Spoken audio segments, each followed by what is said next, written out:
शीशमऊ seat पर उपचुनाव होना है, जिसको लेकर आज समाजवादी पार्टी ने टिकट घोषित कर दिया गया है।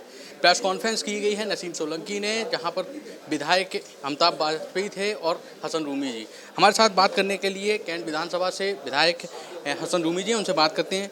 विधायक जी, टिकट घोषणा हो चुकी है और इसको लेकर जो है पहले से ही तमाम कवायद की जा रही थी। बीजेपी सबसे बड़ी बात है कि इस सीट को हासिल करना चाहिए, तो कितनी बड़ी जिम्मेदारी आपको लगती है इस सीट पे? देखिए, समाजवादी पार्टी की ये परंपरागत सीट है और भारतीय जनता पार्टी ने इस सीट को पिछले 32 सालों से नहीं हासिल किया है।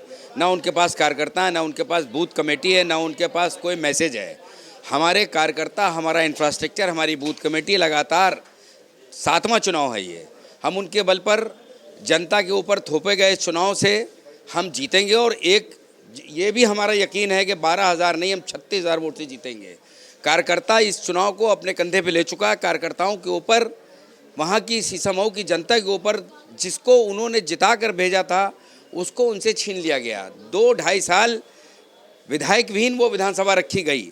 तो सारे मतदाता, सारे कार्यकर्ता इस बात का जवाब समाजवादी पार्टी को जिताकर इस उपचुनाव में दे देंगे। एक सवाल ये भी है कि अगर बात की जाए यहाँ के प्रत्याशी की, पहली बार चुनाव लड़ रही हैं, जनता के बीच नहीं गई हैं, तो कितना विश्वास वो जीत पाएंगी जनता के बीच में जाकर? देखिए, मैंने आपसे बताया समाजवादी पार्टी की ये सीट परंपरागत रही है और नसीम सोलंकी एक उम्मीदवार ज़रूर हैं, लेकिन शीशमऊ का एक एक मतदाता नसीम सोलंकी बन के लड़ेगा, इरफान सोलंकी बन के लड़ेगा और पार्टी के सिंबल को, इस पार्टी के सिंबल के अलावा वहाँ के मतदाता को कुछ पहचान ही नहीं साइकिल के अलावा।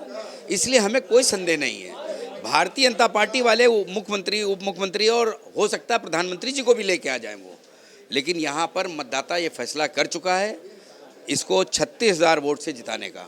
ये भी बताइए कि गठबंधन में चुनाव लड़ना है, कांग्रेस पहले से भी कवायद लगा रही थी कि हमें भी प्रत्याशी को टिकट मिलेगी, अब तो फाइनल हो गया है, तो क्या लगता है कि कांग्रेस भी इस सीट पर जो है समाजवादी के साथ चुनाव में सहयोग देगी? देखिए, कांग्रेस पार्टी को हरियाणा की हार से कोई सबक मिल गया होगा। ज़्यादा अहंकार और ज़्यादा ओवर कॉन्फिडेंस का नतीजा है जो हरियाणा में वो हारे हैं।